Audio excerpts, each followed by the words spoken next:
जब बात हो फायर, फ्लेवर और फुल ऑन देसी स्वैग की, तो एक नाम सबसे पहले दिमाग में आता है, बर्रा चिकन। ये सिर्फ एक डिश नहीं, ये एक एक्सपीरियंस है जहाँ स्मोकी अरोमा मिलता है बोल्ड स्पाइसेस के साथ और हर बाइट बोलता है टेस्ट का धमाका। नॉर्थ इंडिया के ढाबों से लेकर रॉयल किचन तक बर्रा चिकन ने अपनी वाइब बना ली है, रस्टिक चार्म, जूसी टेक्सचर और परफेक्ट चार्ड लुक के साथ। सोचो, ओपन ग्रिल पर सिजल करता चिकन, हवा में घूमता स्मोकी मसाला और पहली बाइट में माउथ में flavour explosion.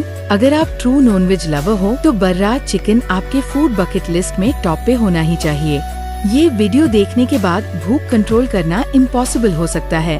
Get ready for pure देसी स्मोकी वाइब्स, क्योंकि बर्रा चिकन का स्वैग आने वाला है स्क्रीन पर फुल स्टाइल में। Everyday food show, हाँ देखो जरा, hit the like, subscribe करो प्यारा।